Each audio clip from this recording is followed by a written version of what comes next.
You are tuned to Iri-e-learning and I am your host, Teacher. In this lesson on acids, bases, and salts, we will examine indicators and pH scale. Check the description box for links to all the videos related to this unit. By the end of this lesson, we should be able to explain indicators and the pH scale, list examples of indicators and state their color change in acidic and alkaline solutions, and determine the pH of different household chemicals. Since this lesson is on indicators, the first thing we need to know is what are indicators? And indicators are substances that change to a specific color when added to an acidic or alkaline solution. Examples of indicators include litmus. Litmus exists in two forms, the solution and the paper form. We're going to start with the solution. Litmus solution has a purple color. In acid, it turns red, and in alkali, it turns blue. And if in a neutral solution, it maintains its purple color. The second form is litmus paper, which exists in two colors. We have the blue and the red. The blue litmus turns to red in acidic solution but remains blue in alkaline and neutral solutions. Red litmus turns blue in alkaline solutions but remains red in acidic and neutral solutions. Therefore, if a solution is tested with red and blue litmus paper and the colors remain unchanged, the solution is likely to be neutral. If the solution is either acidic or alkaline, one of the litmus strips will change color. That is, if the solution being tested is acidic,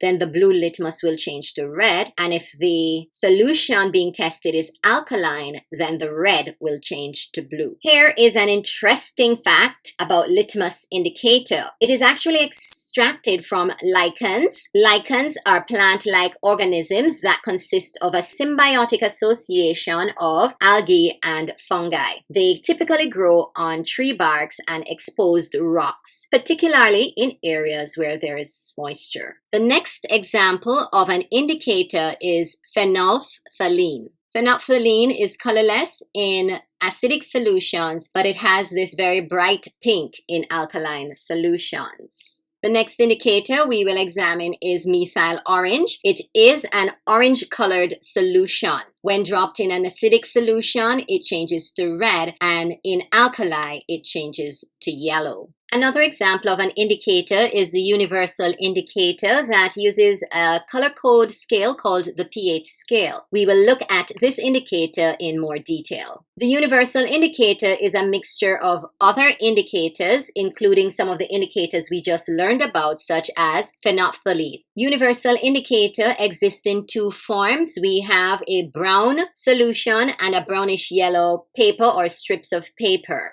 The paper version consists of universal indicator solution absorbed into a particular type of absorbent paper used for that purpose. When a solution is tested with the universal indicator, there will be a color change to one of the colors visible on the scale. Each color on the scale corresponds to a number which is called the pH value. The pH value will give us two bits of information about the solution tested. It will tell us if the solution is neutral, acidic, or alkaline. And secondly, the pH value would give us the degree of acidity or alkalinity for the solutions tested. That is, whether the solution tested is strongly or weakly acidic or alkaline. So the pH scale measures the acidity and alkalinity of solutions. The scale is typically numbered from 0 to 14. However, most pH scales used in the school laboratory may range from 1 to 14. Here is an example of a pH scale. It is a full pH scale that ranges from 0 to 14. Each point on the scale has a specific color. This scale starts with the shades of red, move into orange and yellow, then to shades of green, and finally into shades of blue and violet. The midpoint of the scale, pH 7, is the neutral point. Solutions with pH value of 7 are neutral, that is, they are neither acidic nor alkaline. pH values to the left of the neutral point, those are pH values less than 7, are described as acidic, and acidity increases as the pH value decrease or move further away from the neutral point.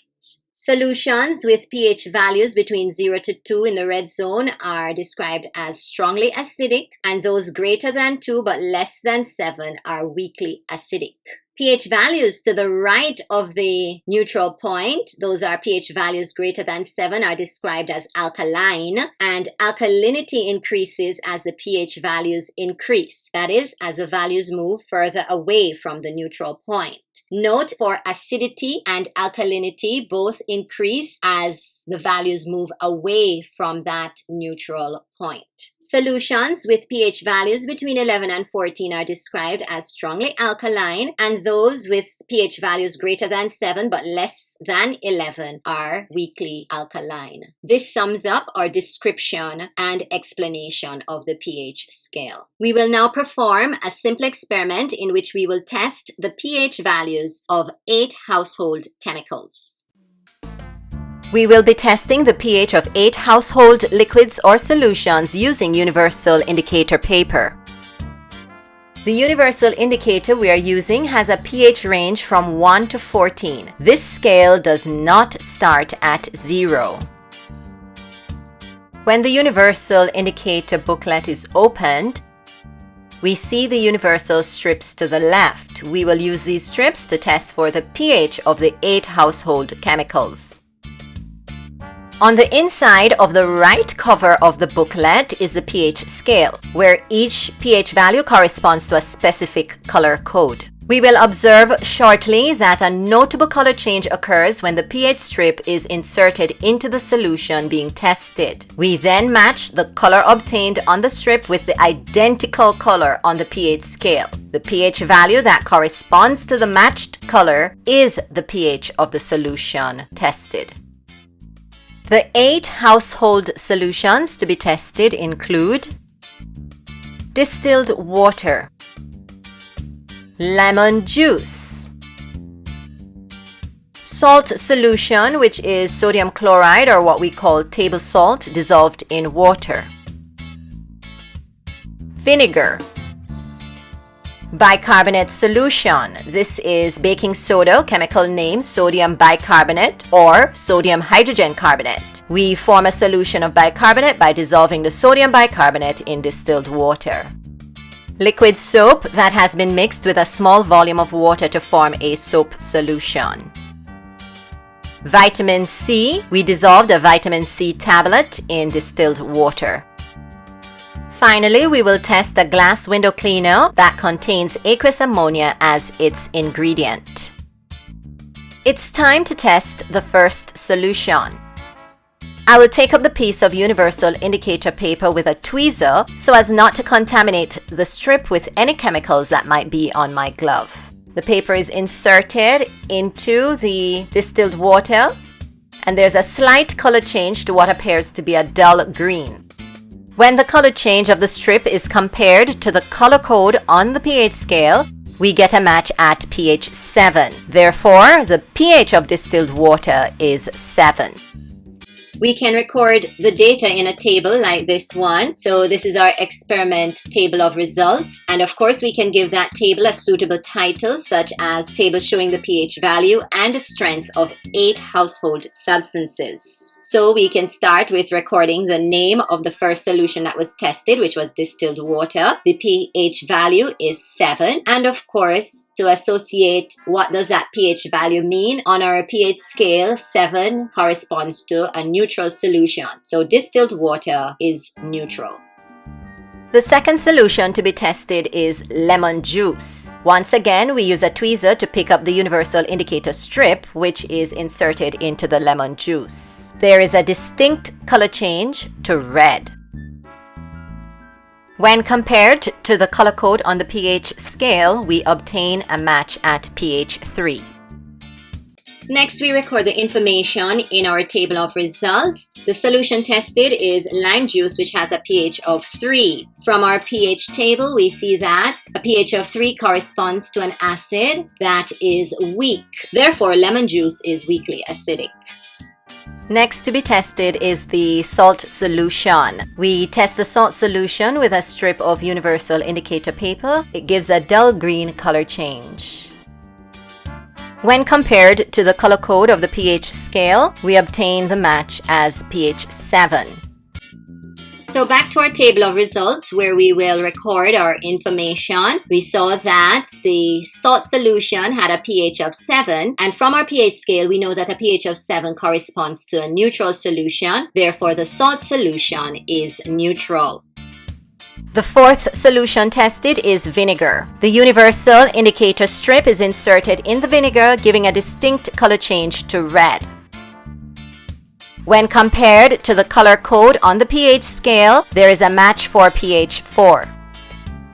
Next, we record our information in the table of results where our solution is vinegar, which has a pH of 4. And based on what we learned from our pH scale, a pH 4 corresponds to an acid that is weak. As a result, vinegar is described as weakly acidic. Next is a test for the bicarbonate solution. The universal indicator strip is inserted into the solution, giving an obvious blue-green color change. When compared to the color code on the pH scale, there is a match for pH 10. We record the information in the table of results. The solution tested is bicarbonate, which has a pH of 10. Looking at the pH scale that just popped up on our screen, we can see that a pH of 10 corresponds to a weakly alkaline solution. In other words, a bicarbonate solution is an alkali of weak strength. The next household chemical to be tested is liquid soap, which has been mixed with a small volume of distilled water to get a solution. When tested with the universal indicator paper, there is a color change to green. When compared to the pH scale, the color matches with pH 8. Okay, let's fill the information in the table. The solution tested was liquid soap, which has a pH of 8. This corresponds to a weakly alkaline solution. Therefore, soap is an alkali having weak strength. Here we have a solution of vitamin C, which is tested with a strip of universal indicator, giving a color within the yellow or orange range on the pH scale. When compared to the pH scale, the color corresponds to pH 5. Once more, we record the results in the table. The solution tested is vitamin C, which has a pH of 5. A pH of 5 corresponds to a weakly acidic solution. Now we are at the final household chemical to be tested in this experiment, which is aqueous ammonia. And as mentioned earlier, we sourced it from a chemical used for cleaning glass windows. A color within the dark blue range of the pH scale is obtained when the glass cleaner is tested with universal indicator paper. When compared to the color code on the pH scale, it matches with pH 10. Now we can complete our table of results by inserting the information for the 8th solution tested, which was aqueous ammonia, which has a pH of 10, and the pH of 10 corresponds to a weakly alkaline solution. To summarize our findings, we saw that distilled water and salt solution were neutral, lime juice, vinegar, and vitamin C were weakly acidic, and bicarbonate and soap solutions were weakly alkaline. Let us wrap up this lesson with a quick summary. Indicators have a specific color change in acidic or alkaline medium. Litmus is red in acid and blue in alkali. Phenolphthalein is colorless in acid but pink in alkali. Methyl orange is red in acid and yellow in alkali. The pH scale measures the strength of the acid or alkali, that is, the acidity or alkalinity. pH 7 is neutral. pH values less than 7 are acidic. pH values greater than 7 are alkaline. It's quiz time. You have 5 seconds to answer each question after it is read aloud. Question 1. Solution T has a pH of 12. Describe the acidity or alkalinity of the solution. A. Strongly acidic. B. Weakly acidic. C. Strongly alkaline. D. Weakly alkaline. The answer is C. A pH of 12 is strongly alkaline. Question 2. A drop of methyl orange is added to vinegar. What color would you observe? A. Orange. B. Colorless. C. Red. D. Pink. The answer is C. Red. Vinegar is an acid, therefore methyl orange would change to red in an acid. Question 3. Which pH value represents a solution that is strongly acidic? A. pH 8, B. pH 13, C. pH 1, D. pH 7. The answer is C. pH 1 is strongly acidic. Question 4. Vinegar is added dropwise to 1 gram of sodium bicarbonate powder until the exact point where there is no solid and only a colorless solution. What would be the pH of the solution formed? A. pH 12, B. pH 13, C. pH 1, D. pH 7. The answer is D, pH 7. You may recall that when an acid, as in the case of vinegar, reacts with a base, as in sodium bicarbonate, a neutral solution of salt and water is formed. Question 5. What indicator would be used to find out the pH of a solution? A. Universal indicator, B. Litmus paper, C. Methyl orange, D. phenolphthalein. The answer is A, universal indicator. We have reached the end of our lesson. If you found this video helpful, remember to like, share, and subscribe. When you subscribe, you will receive notifications as new videos are uploaded. So until next time, I am Teacher with Iri-e-learning.